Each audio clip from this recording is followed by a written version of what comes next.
Bismillahirrahmanirrahim. Assalamualaikum warahmatullahi wabarakatuh. Selamat pagi teman-teman. Ya, titik balik perubahan spesial Ramadan. Sebelum kita awali kelas kita pagi ini, maka kita berdoa terlebih dahulu sebagai titik syukuran atas nikmat, rahmat, dan kepahaman dalam mengikuti kelas kita pagi ini. Berdoa silakan. A'udzubillahi minasyaitonirrajim. Bismillahirrahmanirrahim. Rabbi zidna ilma warzuqna fahma birahmatika ya arhamar rahim. Amin. Monggo Kang. Oke, bismillahirrahmanirrahim. Assalamualaikum warahmatullahi wabarakatuh. Kita lanjutkan kembali serial biografinya David R. Hawkins ya. Kita masih di bab ketujuh ya. Masih di bab 7. Kemarin kita baru sampai sini. Kekuatan psikis. Selama ribuan tahun, literatur spiritual timur, terutama dari tradisi yoga, telah berbicara tentang siddhi, kekuatan batin yang muncul dari aktivasi energi spiritual yang disebut kundalini. Menurut tradisi, energi kundalini mengisi sistem energi tubuh melalui meridian akupunktur, dan juga dikenal sebagai kekuatan hidup, energi hidup atau energi chi.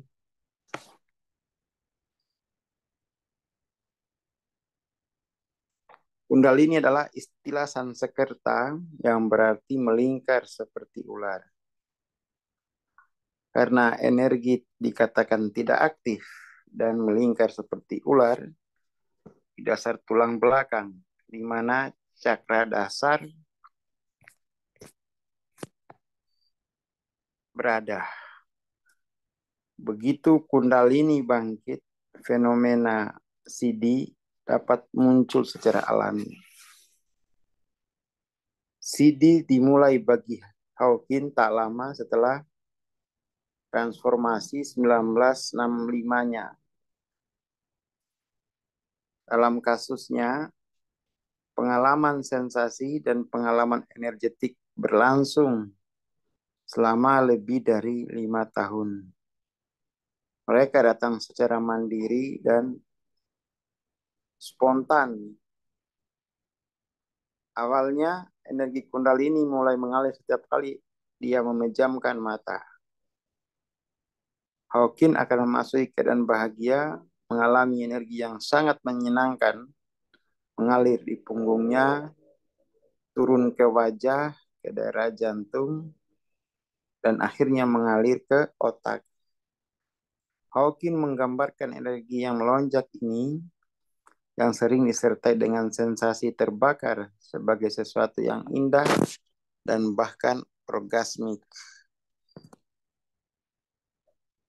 Meskipun dia tidak bisa mengendalikan aliran kundalini, dia menemukan bahwa jika dia memikirkannya masuk ke area tertentu di otak atau bagian tubuhnya, energi secara alami mengalir di sana. Siddhi pertama yang dialami Hawkins adalah kemampuan psikometri, yaitu kemampuan psikis untuk memperoleh informasi tentang seseorang dengan menyentuh objek miliknya.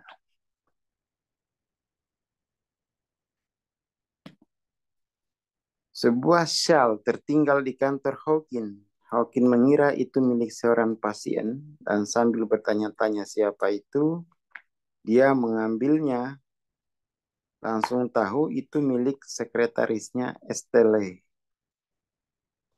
Meskipun syal Estelle tidak masuk akal berada di kantornya, Hawkins memiliki pengetahuan yang kuat bahwa itu adalah syalnya dan dia benar.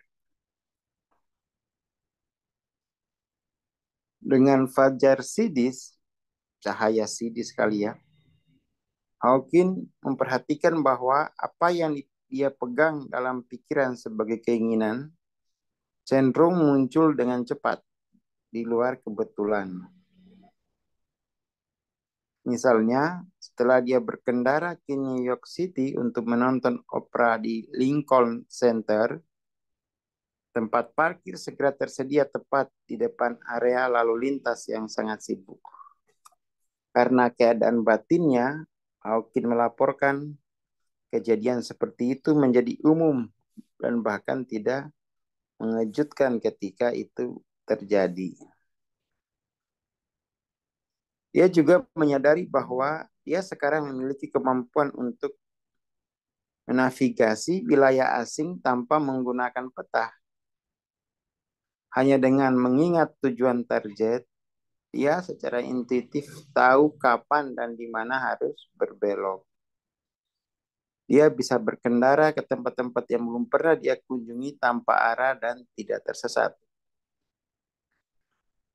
Saat mengemudi di area baru, dia pernah tahu bahwa 5 mil di jalan akan ada pom bensin mobile di sebelah kirinya. Bentuk pengalaman Sidi ini sangat dapat diandalkan dalam hidupnya selama beberapa tahun terus hilang lagi ya. Penyembuhan spontan orang lain melalui Kundalini Hawking juga terjadi. Selalu terjadi secara tak terduga.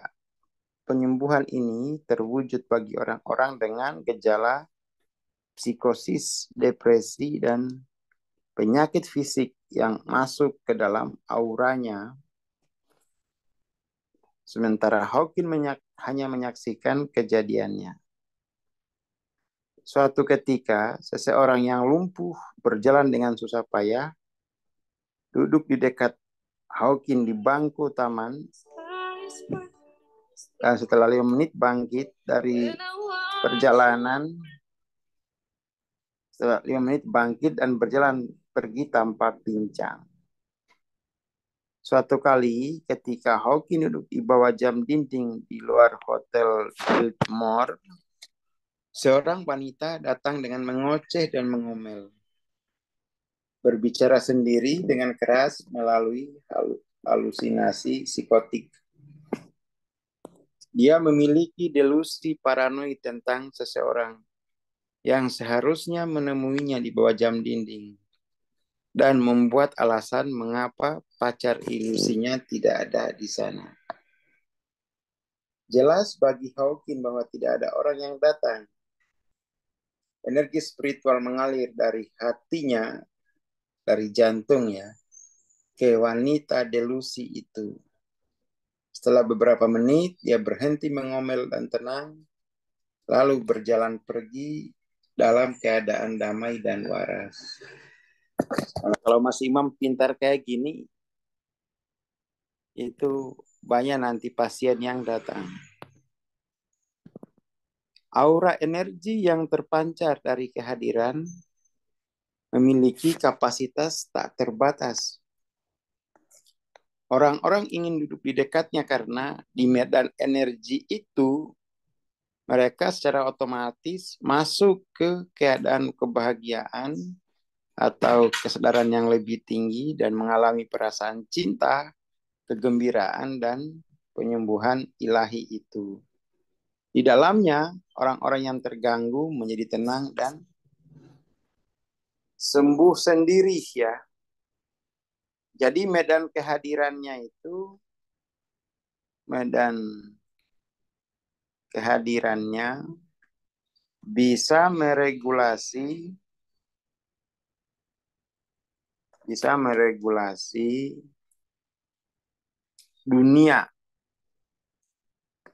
dunia materi atau dunia konten. Nah, ini pentingnya LOC tinggi gitu. Kadang-kadang itu sering muncul sendiri. Wah, ini Mas Imam ya, laporan. Istri penglihatannya belum pulih nih Bang, baru omset yang naik. Wah, ngeri.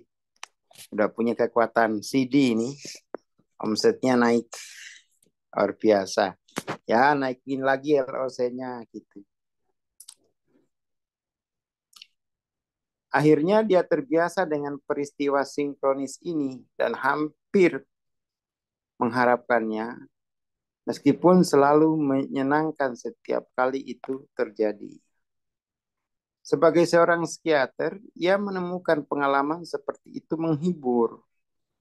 Pengalaman itu mewakili hal baru, terutama bagi seseorang yang terlatih secara medis. Dia membaca tentang fenomena ini dalam literatur spiritual dan pertengahan tahun 60-an dan tahu untuk tidak mengaitkan kekhususan dengan dirinya sendiri karena fenomena tersebut gitu ya. Dia juga tahu bahwa fenomena CD bersifat sementara dan dia tidak boleh terikat pada mereka. Bahkan setelah transformasi Hawking, jiwanya tetap selaras dengan tipe ilmuwan otak kiri yang skeptis logis.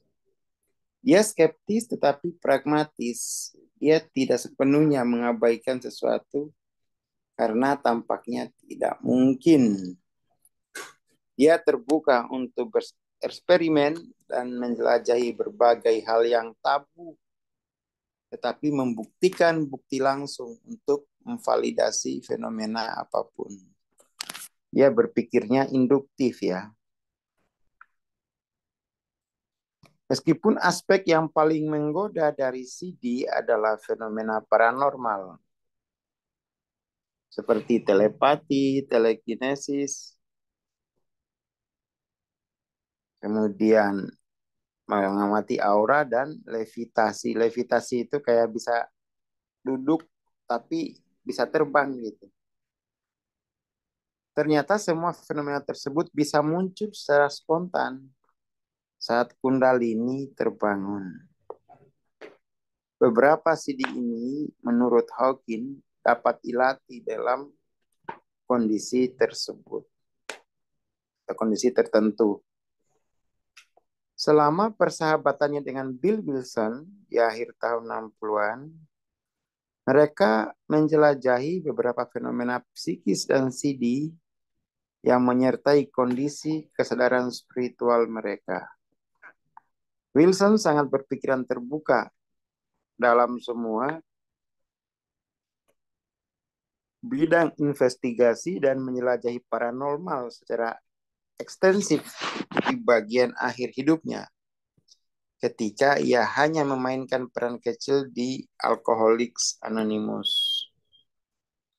Wilson akan mempelajari teknik baru, mengajarkannya kepada Hawking, dan kemudian mereka akan menjelajahinya bersama. Wilson melakukan banyak penjelajahannya dengan Helen Wynne. Wynne, mantan aktris kelahiran Utah, bertemu Wilson di tahun 50-an. Perselingkuhan Wilson terkenal di kalangan Alcoholics Anonymous. Dan meskipun keduanya memiliki hubungan intim setidaknya pada awalnya, Wynne akhirnya menjadi belahan jiwa Wilson meskipun Wilson masih menikah dengan istrinya Lois. Wilson memberi Wynne pekerjaan di Alcoholics Anonymous Grapevine, di mana dia bekerja hingga menjadi editor publikasi. Dia membantu membentuk publikasi menjadi buletin yang dibaca secara luas dengan berita, esai dari anggota nasional, dan tulisan Wilson. Penuh kehidupan, keceriaan, keramahan, rasa syukur, dan semangat positif. Wynne menjadi pendukung setia Alcoholics Anonymous. Dia juga memiliki pengaruh besar pada Hawking, menjadi mentornya dan mengekspos dia ke dimensi baru jiwa. Bersama-sama, Wynne, Wilson, dan Hawking menjelajahi keingintahuan dan keanehan yang menarik dari paranormal, seperti teleportasi, levitasi, dan melihat aura. Dalam sebuah pertemuan kecil ditemani oleh seorang teman adalah seorang pendeta Yesuit dan seorang profesor dari Universitas Fordham. Hawking menemukan dirinya di sebuah ruangan belajar untuk melayangkan benda. Sakti ya Hawking. Meskipun baik pendeta maupun Hawking tidak percaya pada levitasi, mereka bermain bersama. Mereka masing-masing menggunakan dua jari dan meletakkannya di bawah lengan pria ketiga, Russell Smith, sepupu Dr. Bob, salah satu pendiri Alkoholik Anonymous. Dokter seberat 99,8 kilo, 6 kaki, 2 inci dari Michigan ini duduk di kursi ketika Hawking dan pendeta masing-masing meletakkan dua jari di bawah lengannya. Mengejutkan, mereka mengangkatnya ke atas. Hawking berseru, "Holy Catfish." Tepat setelah mereka mengangkat pria seberat 220 pon, Hawking sadar bahwa dia baru saja menjalani operasi hernia dan tidak seharusnya mengangkat apapun lebih dari 10 pon. Untuk sementara, kelompok itu mengangkat segalanya. Mereka perlu memindahkan meja piknik yang besar dan berat, jadi mereka mengangkatnya ke lokasi yang diinginkan menggunakan teknik yang dijelaskan. Di lain waktu, mereka mengangkat istri Wilson, Lois, di rumah stepping stone mereka di Westchester. Dia terangkat seolah-olah beratnya kurang dari sehelai bulu. Kepalanya membentur langit-langit.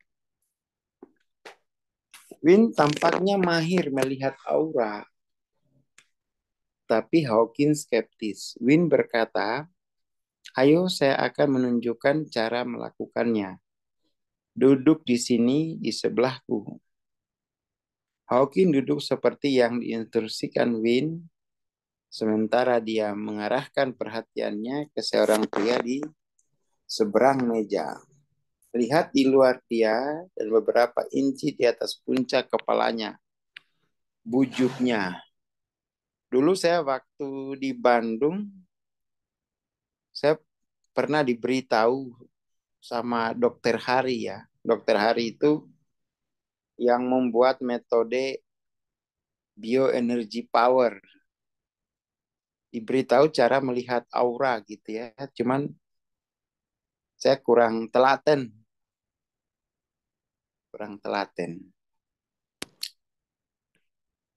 Hawkins segera melihat aura pria itu, tetapi ingin melihat apakah itu nyata atau dan bukan hanya sugesti hipnosis. Dia secara naif mengharapkan aura tampak seragam dan terpusat di sekitar orang dengan spektrum penuh warna seperti yang digambarkan dalam buku dan majalah. Aura orang ini miring ke kiri dengan bidang abu-abu, seolah-olah ektoplasma bergantung terutama di telinga kirinya, dan hampir tidak ada yang bisa dilihat di sebelah kanannya. Hawking bertanya kepada Win, dan Win memastikan dengan tepat apa yang dilihatnya, memberi Hawking konfirmasi yang dia butuhkan. Bertahun-tahun kemudian, Hawking bertemu dengan seorang psikolog dari klinik Edgar Cayce di Phoenix yang menawarkan diagnosis psikis dengan mengamati aura orang. Ketika Hawking bersamanya, dia memiliki kemampuan untuk melihat aura dalam warna cerah. Melihat perubahan warna sebagai respon terhadap perubahan emosi. Mirip dengan pengalamannya dengan Win, bagaimanapun ketika dia meninggalkan sisi psikolog, dia sekali lagi kehilangan kapasitas. Hawking menunjukkan bahwa meskipun ada banyak yang palsu dan penipu, fenomena psikis tidak dilakukan lagi nyata. Jika Anda duduk dalam aura orang waskita, Anda bisa waskita. Seperti yang ditunjukkan oleh Win dengan Hawking. Dia memperhatikan bahwa setiap kali dia dengan Win, dia bisa melihat aura, tetapi dia tidak memiliki kemampuan itu tanpa dekat-dekat sama Win gitu ya. Selama periode ini, kehadiran tatapan penuh kasih atau keindahan dalam bentuk apapun membuat Hawking menangis. Hawking kemudian mengamati kondisi ini, menangis di hadapan cinta tanpa syarat di biara-biara, di mana biarawan tentu mungkin menangis tak terkendali selama 1 tahun atau lebih. Menyaksikan pasangan yang bersatu kembali, bergembira di bandara, hampir membuat Hawking beberapa kali ketinggalan pesawat. Sementara Hawking secara subjektif mengalami kundalini dengan kuat selama 5 atau 6 tahun, dia mengatakan bahwa beberapa CD pengalaman mistik lainnya mulai terjadi pada tahun 65 berlanjut hingga hari ini. Jadi kesadarannya udah tinggi gitu ya. Fenomena-fenomena sidis dan mistik ini kan terjadi begitu saja. Itu hal yang biasa saja gitu ya. Bukan hal yang istimewa.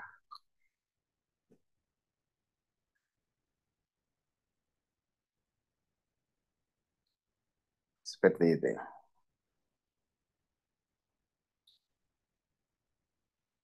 Oke, ini kita sudah masuk bagian ketiga. Setelah dia menyaksikan kemampuan psikis, energi psikis, bukan energi materi. Bagian ketiga ini tahun 1965 sampai 1979 dia menjadi penyembuh.